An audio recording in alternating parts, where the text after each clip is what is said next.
E como eu creio que de fato as Escrituras é quem dirige as nossas vidas, não só no nosso dia a dia, nos nossos relacionamentos uns com os outros, nas nossas relações matrimoniais, as relações com os filhos, mas no nosso ministério eu creio que são as Escrituras que nos direcionam.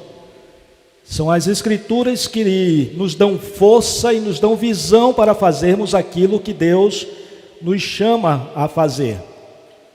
Poderíamos passar aqui horas contando aventuras do campo missionário.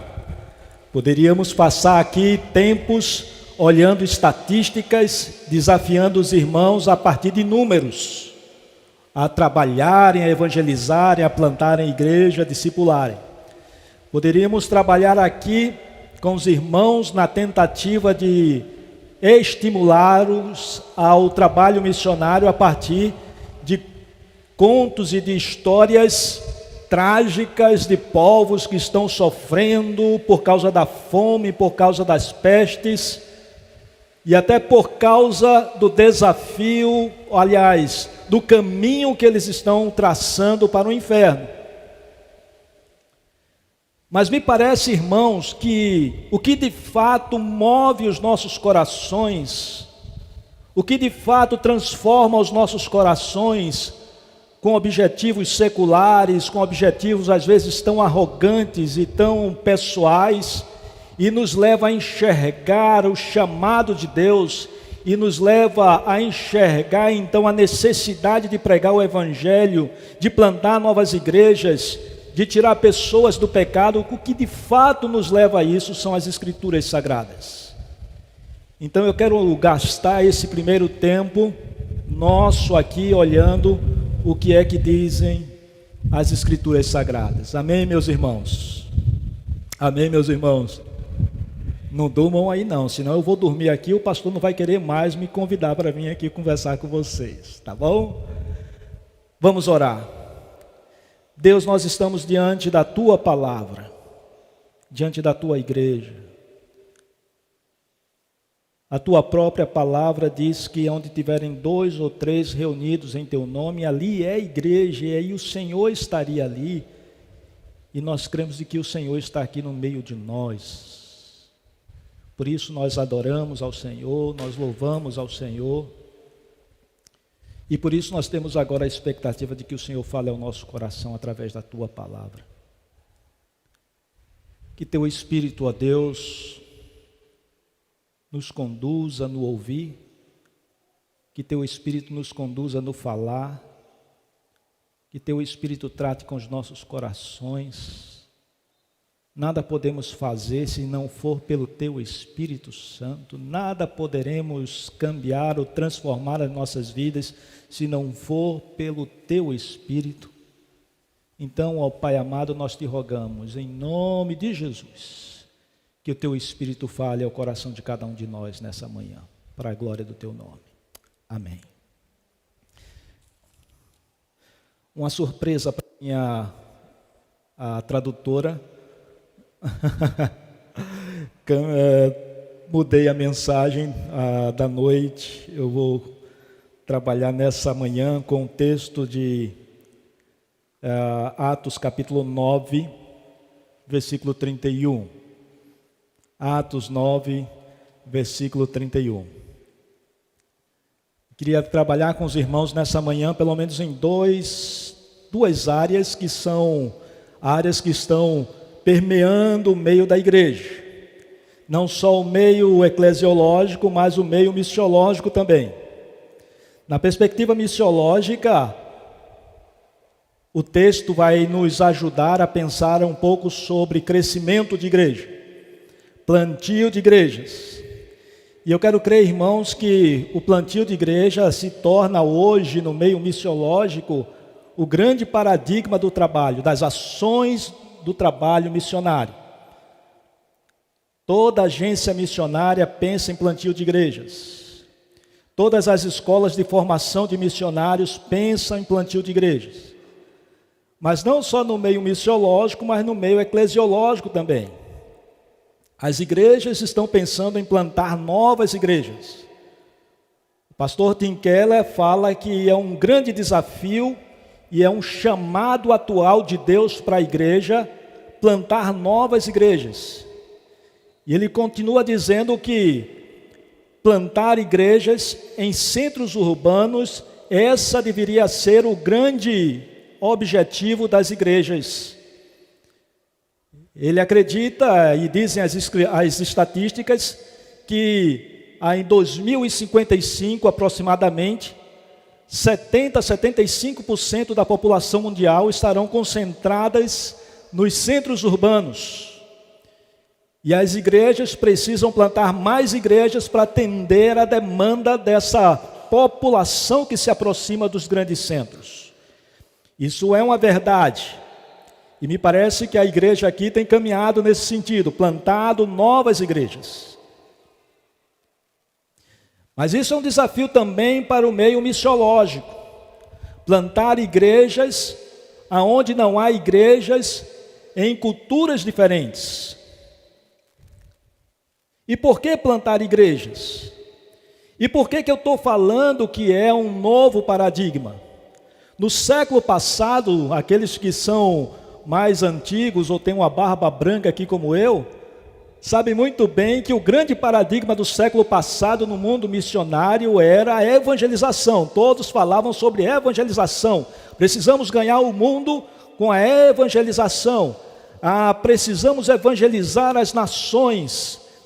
A Igreja Batista, ela tinha uma marca muito grande de evangelizar não só os grandes centros, mas evangelizar o mundo.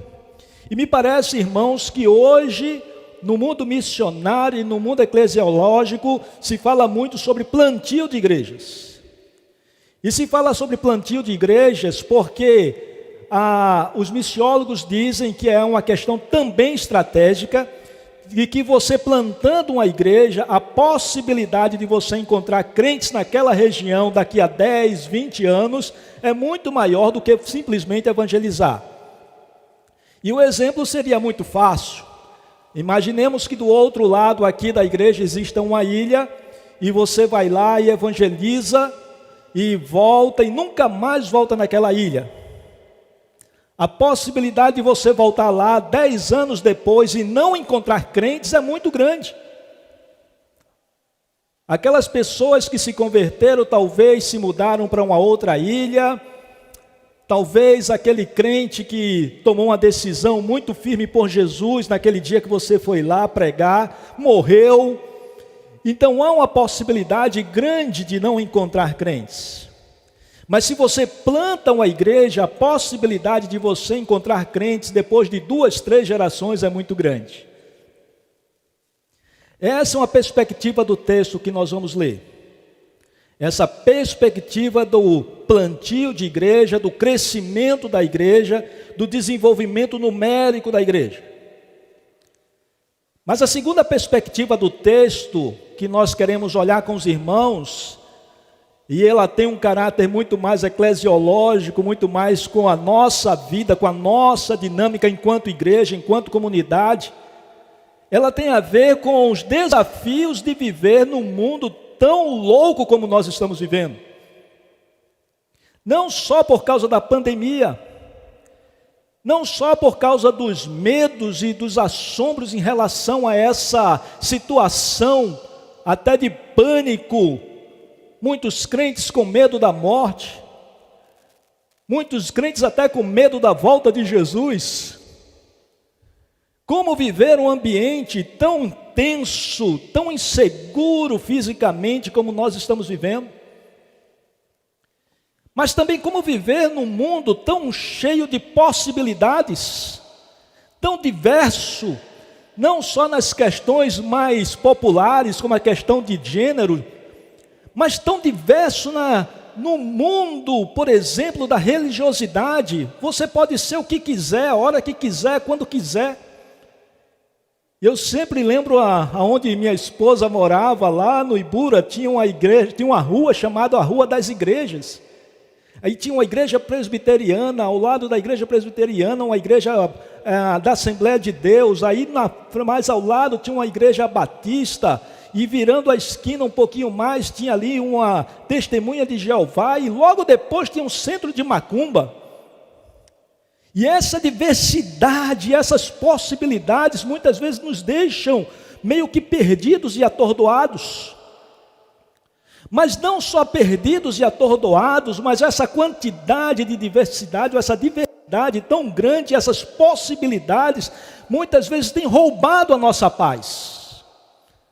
Não só um ambiente de medo e de angústia por causa da pandemia, mas a quantidade de possibilidades e a quantidade de informações, isso tem retirado do nosso coração a paz. E tem roubado de nós, muitas vezes, nós crentes, o dormir tranquilo e em paz. E usufruir então do Salmo 4, dos últimos 2 versículos que diz: em paz me deito e logo pego no sono. Meus irmãos, quantos de nós temos perdido o sono? Porque o nosso coração está angustiado, porque o nosso coração tem perdido a paz e não tem experimentado a paz. O texto que nós vamos ler, ele pode ser visto nessas 2 perspectivas. E eu queria caminhar com os irmãos e tentar observar essas 2 perspectivas. Capítulo 9 de Atos. Versículo 31. Diz o seguinte: a igreja, na verdade, tinha o que, irmãos? Paz. Por toda a Judeia, Galileia e Samaria. E o texto continua dizendo o seguinte, presta bem atenção a isso, irmãos. Edificando-se, caminhando no temor do Senhor e no conforto do Espírito Santo. E ele termina dizendo: crescia em número. Uma série de missiólogos dizem que o texto mostra que esse crescimento numérico era um crescimento espontâneo. Alguns dizem que só a partir do capítulo 13 de Atos, quando Paulo é enviado pela igreja de Antioquia, é que se começa ali então um movimento mais estratégico, mais intencional de plantio de igreja e de crescimento de igrejas. Mas eles dizem que o que parece é que esses primeiros movimentos da igreja, de crescimento e de expansão, ele acontecem naturalmente, espontaneamente. Não há nenhum tipo de intencionalidade nesse processo, mas simplesmente a igreja cresce. E me parece, irmãos, que isso serve também de paradigma para a nossa caminhada como igreja hoje. Nós precisamos caminhar nessa perspectiva de crescimento, não apenas por causa das nossas estratégias, não apenas por causa dos nossos métodos, mas porque simplesmente faz parte da natureza da igreja crescer. Pessoas se aproximarem, pessoas querem saber o que é que acontece com essa comunidade tão diferente. Enquanto o mundo explode em angústias e medo, nós temos uma comunidade estável emocionalmente, estável nas suas relações. Isso deveria chamar a atenção das comunidades ao redor, e olhando para dentro dessa pequena comunidade, e olhando aqueles que estão de fora, olhando então aqui para dentro, dizendo assim: eu quero participar disso aí, eu quero vivenciar essa realidade, eu quero experimentar esses sentimentos, eu quero experimentar essa relação, eu quero vivenciar esse modo de vida que essa comunidade vive. Simplesmente porque eles olham e percebem que de fato aqui é o lugar. Meus irmãos, eu acredito que se nós não temos crescido espontaneamente, naturalmente, nós precisamos rever então o nosso modo de vida, a nossa dinâmica de igreja e saber exatamente o que é que tem acontecido. Mas eu queria pensar também que igreja não é apenas esta comunidade. Eu queria pensar que igreja é a comunidade onde o Senhor está presente. É a comunidade onde tem 2 ou 3 lavados no sangue do Cordeiro, e eles se reúnem, e ali eles vivenciam o Evangelho. Aquilo é uma igreja.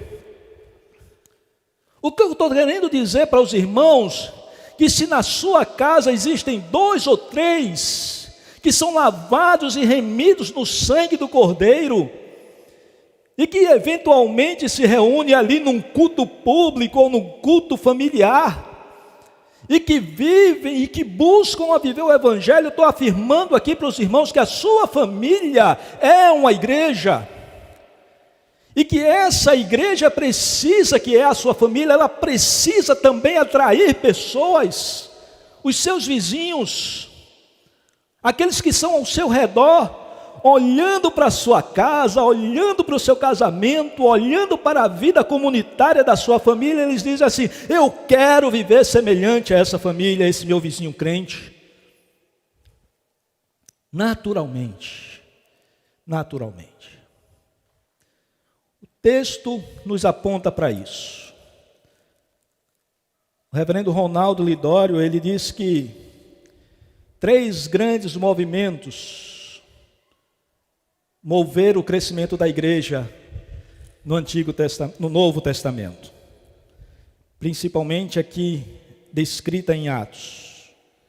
O primeiro movimento ali a partir dos primeiros capítulos de Atos, quando a igreja surge e cresce também de forma espontânea e rápida, ele diz que o crescimento se estabeleceu de uma forma ou a partir da espiritualidade.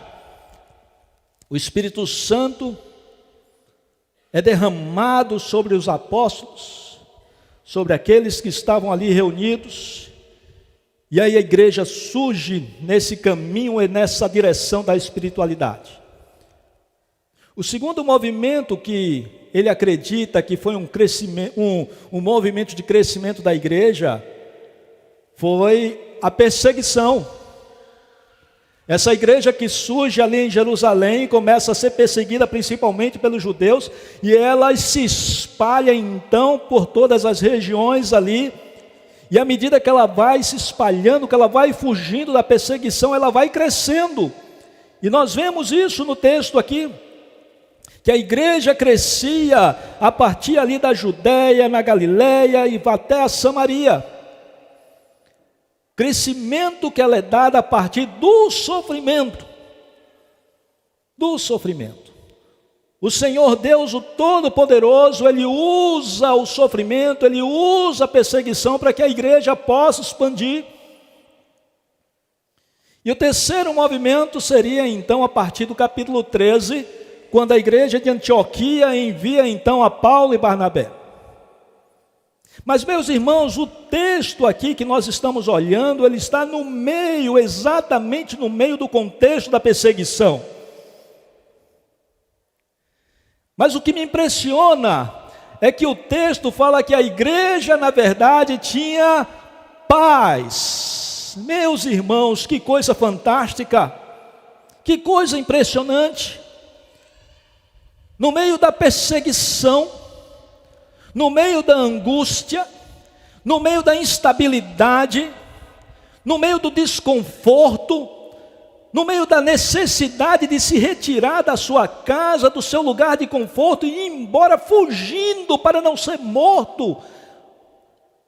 Diz que o texto que a igreja tinha paz.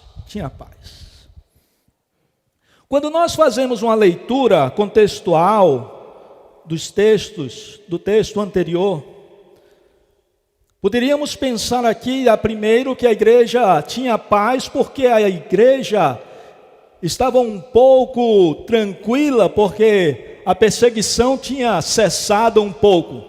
E de fato, a partir do capítulo 8, fala que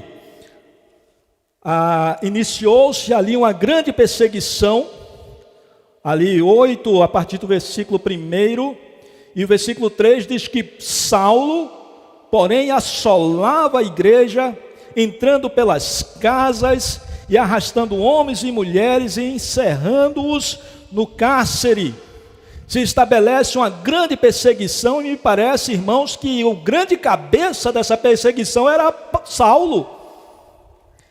Mas no capítulo 9, o livro nos relata então a conversão de Saulo. E no primeiro instante, nós podemos pensar o seguinte: o texto nos aponta que essa paz, ela se estabelecia porque, afinal de contas, Paulo tinha se convertido, a perseguição diminuiu e a igreja agora estava em paz. Essa é uma perspectiva. O texto nos aponta isso, o texto no original nos aponta para isso também. Mas o texto no original também nos aponta a possibilidade de afirmarmos que essa igreja não apenas tinha paz por causa das circunstâncias externas, mas que essa igreja usufruía da paz. Ela possuía paz na sua alma, possuía paz no seu coração. A mesma palavra que é usada aqui para a paz é a mesma palavra usada por Paulo em Filipenses capítulo 4, quando ele propõe uma paz que excede todo o entendimento. Uma paz que não está vinculada às situações, irmãos. Uma paz que nos permite dormir não apenas quando nós temos dinheiro no bolso, mas uma paz que nos permite dormir quando nós estamos lisos, sem dinheiro. Uma paz que nos permite dormir não apenas quando temos a saúde estabelecida dentro da nossa casa, mas a paz que nos possibilita dormir quando as coisas estão completamente fora de controle por causa de enfermidades terríveis que se estabelecem dentro da nossa casa. A paz que nos permite dormir quando as condições políticas e econômicas do nosso país estão tranquilas, mas a paz que nos permite dormir mesmo quando está aquela confusão terrível na política e na economia e nós não sabemos o nosso futuro amanhã, se teremos liberdade ou não. Paz que excede todo o entendimento, e me parece, irmãos, que essa é a grande necessidade da alma humana. O salmista já dizia no Salmo 131, eu fiz calar e sossegar a minha alma. Meus irmãos, como nós temos essa carência, como nós precisamos disso nos nossos dias, fazer a nossa alma se aquietar diante da crise, diante do medo, diante das angústias, dos desafios que a vida coloca diante de nós.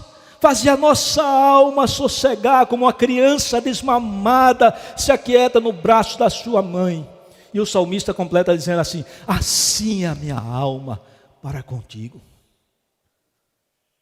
A igreja tinha paz. A igreja precisou fugir. A igreja precisou sair do conforto dela. Mas a igreja tinha paz. Compreendem isso, irmãos? Sonham com isso? Têm experimentado isso? E essa igreja que tinha paz, essa igreja representava para o mundo caótico um espaço, um ambiente, relações que apontavam para tanta tranquilidade, tanto equilíbrio, que as comunidades olhavam e diziam: eu quero ser igual a eles. E a igreja crescia em número.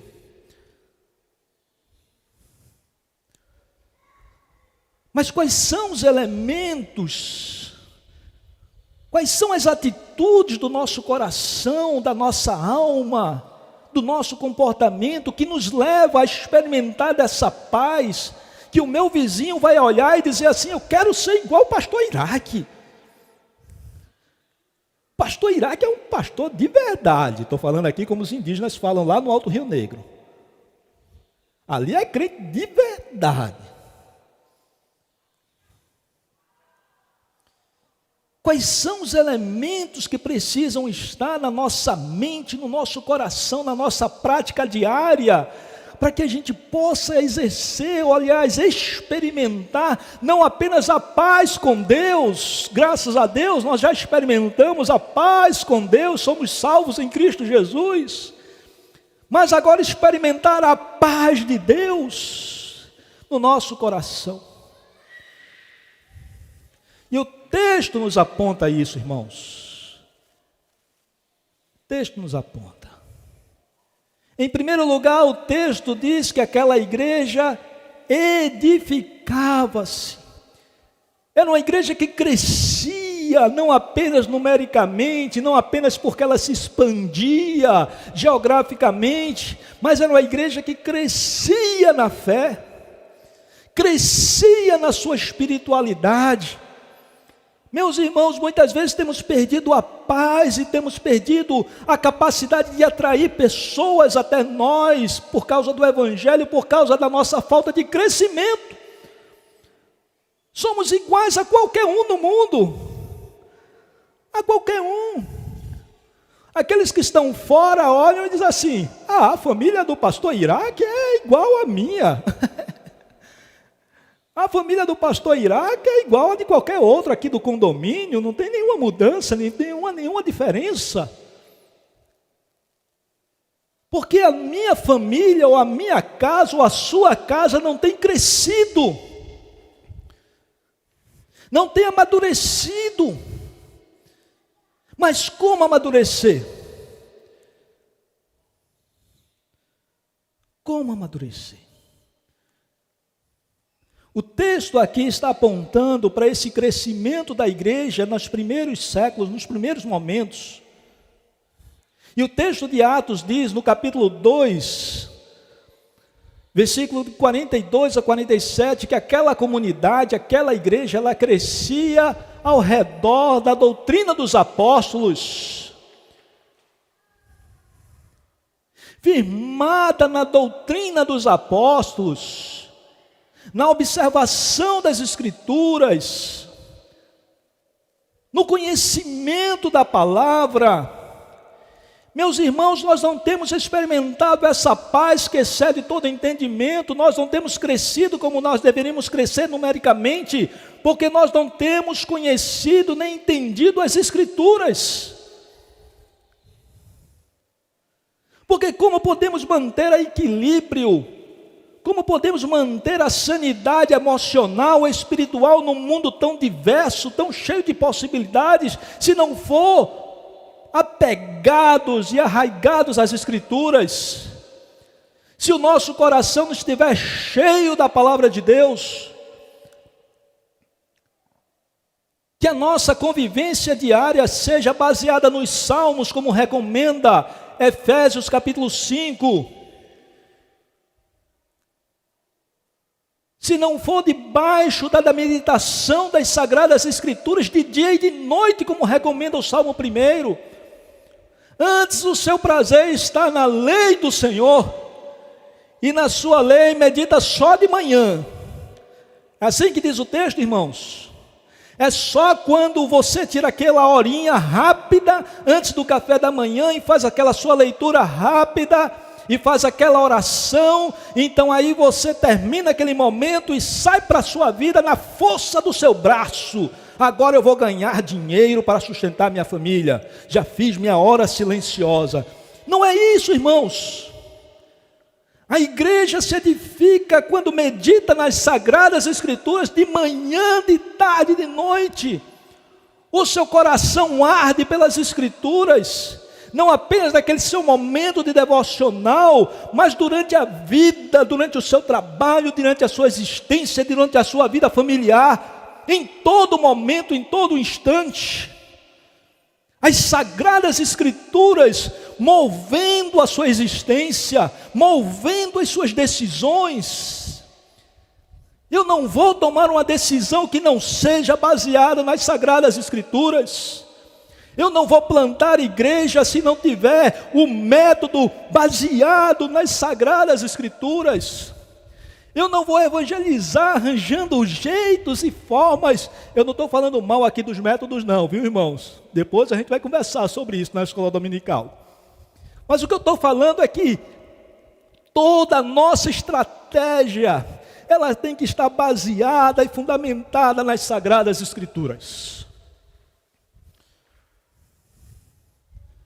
Vai tomar uma decisão nos seus negócios, no seu comércio, os médicos vão fazer uma cirurgia, o coração ardendo nas Escrituras, orando ao Senhor e buscando ao Senhor.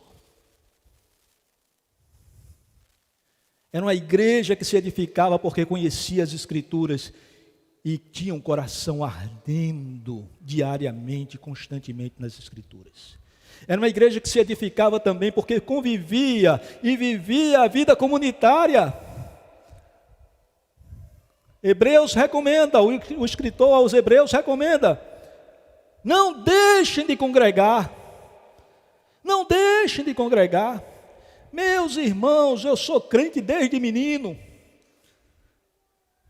Se falar qualquer tipo aí de aborrecimento com igreja, com presbítero, com pastor, com não sei o que, eu já passei. Eu sei o que é a igreja. Eu sei o que é viver em comunidade. Eu sei das alegrias e sei também das frustrações. Mas quando nós somos chamados pelo Senhor Jesus, nós somos chamados para viver a igreja, para estarmos em comunidade, para vivermos em comunidade. E a recomendação das Escrituras é: não deixem de congregar, em nome de Jesus, não deixem de congregar. Se aborreçam, mas congreguem. Se alegrem e congreguem. Se entristeçam, mas congreguem. Perseverança, teimosia, santa teimosia. Eu chamo perseverança de santa teimosia. Talvez o ambiente da igreja está dizendo assim: vai embora, não fica aqui não está vendo? E você diz assim: eu fico porque as Sagradas Escrituras me mandam ficar. Mas também não estou incentivando aqueles chatos que ficam aborrecendo o pastor não, viu meu pastor? Muda o coração, muda as atitudes e fica na igreja. Fica na igreja. É a forma que nós temos de crescimento.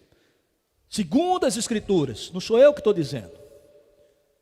Quando a proposta da Santa Ceia, uma proposta de relembrar um ato extremamente espiritual, o Deus Todo-Poderoso se faz carne, habita entre nós, deu o seu corpo rasgado, o seu sangue derramado, ressuscitou, parece que é uma coisa extremamente sobrenatural,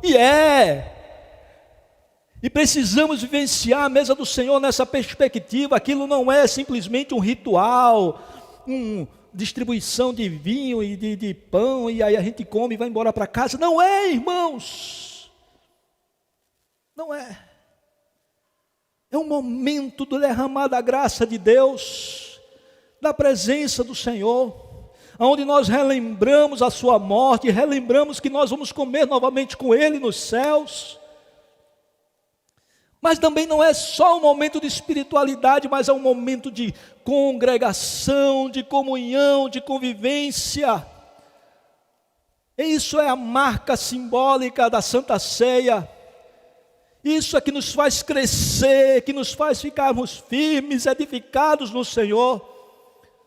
E aqueles que estão fora olhando e dizendo assim: eu quero participar dessa comunidade, eu quero participar dessa realidade.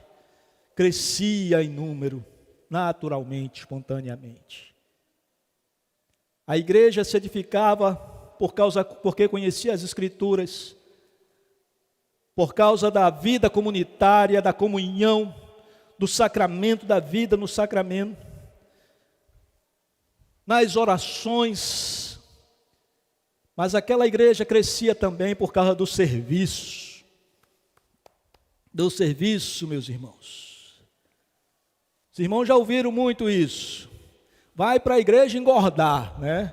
Vem, recebe, se alimenta, come, e não trabalha, não prega o evangelho, não sai para socorrer ali os mais necessitados, não vai socorrer a viúva, o órfão, não faz uma visita aos enfermos, não ora por ninguém, é crente gordo, crente que só ganha, que não serve, que não trabalha, não cresce, irmãos. E se não cresce, não experimenta da paz que excede todo o entendimento. Acredite em mim, em nome de Jesus, porque são as sagradas escrituras que nos apontam para isso. O serviço é uma forma de crescimento. Quando nós trabalhamos, quando nós evangelizamos, quando nós oramos pelos enfermos, quando nós socorremos ao necessitado, isso fortalece a nossa fé, isso fortalece a nossa comunhão com Deus, isso fortalece a nossa espiritualidade, a nossa devocionalidade. Aquela igreja se edificava. O texto diz também que não só se edificava, mas aquela igreja andava no temor do Senhor. E eu acho isso fantástico. Às vezes eu tenho a impressão que os irmãos pentecostais às vezes têm mais sensibilidade para algumas coisas do que a gente. Eu acho que tem mesmo. E uma das coisas que eles têm muita sensibilidade é com relação à adoração. Às vezes eu vou no rádio ouvindo ali aquelas músicas que a gente considera às vezes meio brega, né? Alguma coisa assim. Mas eles falam tanto da necessidade do crente estar adorando. E me parece que o texto está apontando para isso. O temor do Senhor é essa capacidade de perceber quem é Deus, a sua grandeza, a sua glória. O texto de Miqueias, no capítulo 1, diz que quando ele se levanta e anda pelos altos da terra, os montes se derretem aos seus pés como cera. O capítulo 6 de Isaías diz que ele está sentado no alto e sublime trono. O capítulo 19 de Salmo diz que ele sentado nesse alto e sublime trono, e a sua glória, a sua voz presente em toda a terra. Meus irmãos, em nome de Jesus, precisamos trazer à nossa memória, não apenas a memória intelectual, mas a memória emocional. A quem nós estamos servindo? Nós estamos servindo a Deus, aquele que não dorme nem dormita. Certa vez, conversando com uns indígenas e falando sobre a criação, e disse que no último dia Deus dormiu, descansou, e tinha uma árvore grande assim atrás, e aí eu brincando com eles, disse assim: olha, Deus botou uma rede assim, numa árvore semelhante a essa aqui, deitou e está dormindo até hoje, amém, irmãos? E os irmãos indígenas: amém, pastor. Diga amém não, meus irmãos, amém não. Deus não está dormindo, Deus não está em silêncio. Se o universo ainda se sustenta por causa da glória de Deus, da palavra de Deus, da ordenança de Deus, da ordem de Deus. Meus irmãos, em nome de Jesus, precisamos trazer à memória a grandeza desse Deus.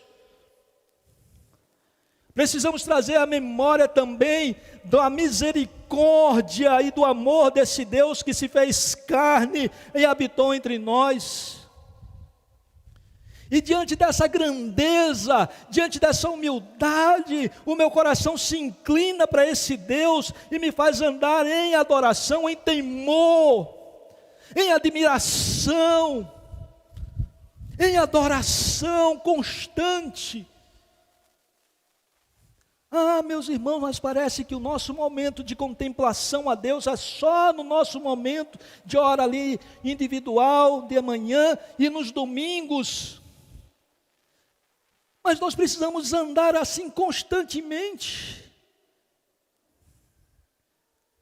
Constantemente em adoração, em contemplação, em consciência de quem é Deus, do que Ele fez por mim, de quem eu sou, do que eu mereço, mas Deus, por causa do seu amor, do seu imenso amor, Ele me comprou por um alto e valioso preço. Essa consciência, essa clareza, essa certeza me faz um constante adorador, andando em temor a Deus. Eu sei quem é Deus, eu sei quem é Jesus, e eu sei quem eu sou, mas eu sei que eu sou também muito amado por Deus. Essa igreja andava em adoração, essa igreja andava no temor do Senhor. Mas há uma terceira postura aqui também que o texto nos propõe. Além da edificação, além de andar em temor e adoração ao Senhor, o texto diz que andava no consolo do Espírito Santo. No consolo do Espírito Santo. Estou trabalhando aqui pelo Nordeste agora, e eu sempre solto uma frasezinha de efeito, brincando lá com os meus indígenas aqui, e com os meus colegas também aqui de trabalho. Eu digo assim: a rapadura é doce, mas não é mole não.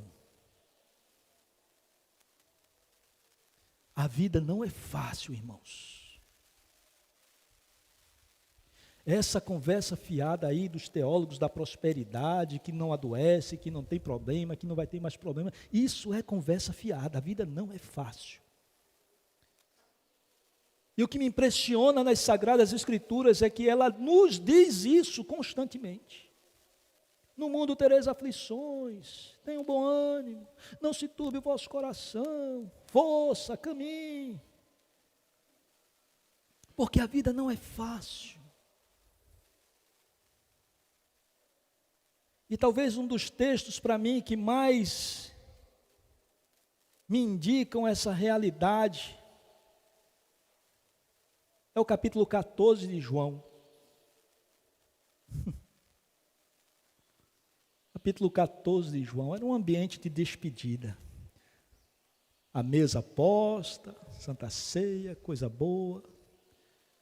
Mas os discípulos sabiam que alguma coisa estava estranha ali. Os discípulos já estavam assim, preocupados. E por várias vezes os discípulos disseram para Jesus: olha, para com essa conversa de morrer, isso não existe não. E Jesus sabia que a sua hora estava para chegar. Jesus começa então a se despedir dos seus discípulos. Ambiente de despedida. Eu não sei quantos já passaram por essa experiência, eu nunca passei por essa experiência, de me despedir de alguém que eu amo, de meu pai ou da minha mãe. Infelizmente, nunca tive esse privilégio. Aquele momento chave, que a pessoa amada sabe que não vai resistir.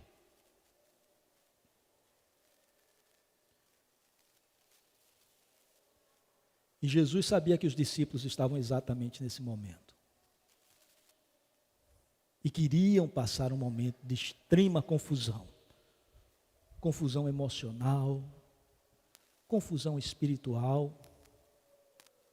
Jesus sabia que ia ser um momento de dor, que não ia ser um momento fácil. E aí o capítulo 14 de João relata as palavras de despedida de Jesus. Não se turbe o vosso coração. Não se agitem no coração.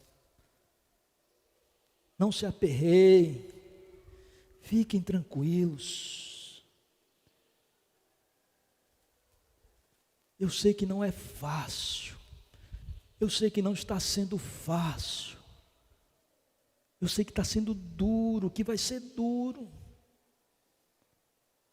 E aí ele promete aquilo que deveria ser a nossa maior ansiedade, meus irmãos.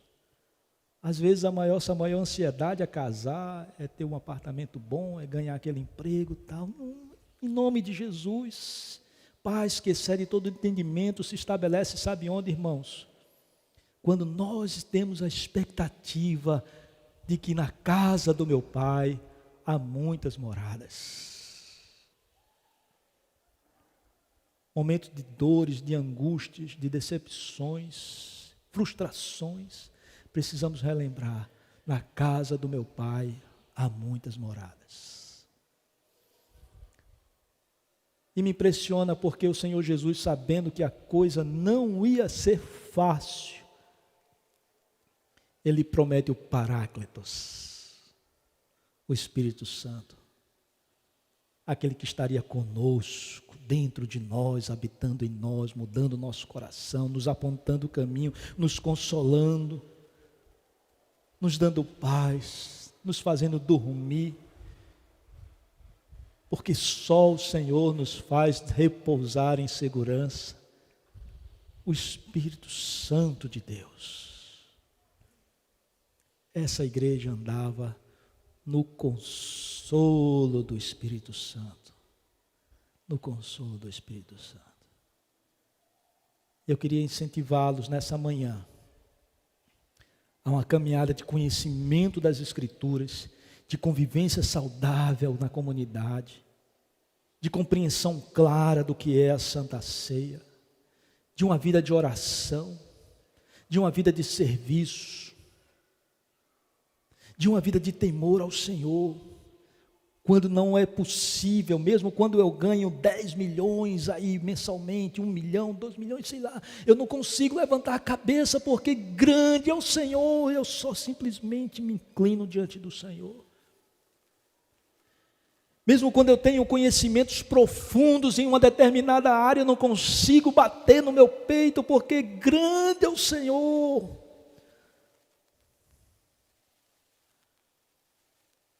Mesmo quando eu sou ali exaltado, humilhado, tal, eu reconheço a grandeza de Deus, e isso me faz me encolher, mas me encolher não por causa do medo, do pavor, do terror, mas por causa do reconhecimento de quem é Deus, e porque Ele me aceitou e me amou, e me ama.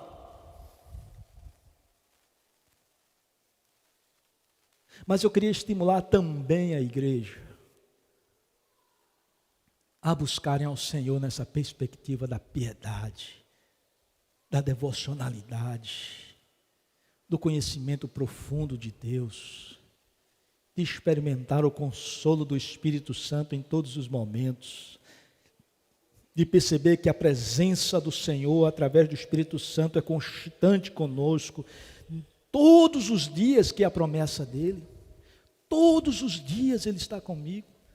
Nos momentos bons da vida, Ele está presente, amém, glória a Deus. Nos momentos difíceis da vida, o Senhor é quem está presente, nos consolando. Nós já experimentamos isso, certamente, você já experimentou isso. E o meu desafio nessa manhã, aprofunde essa busca, aprofunde esse conhecimento de Deus.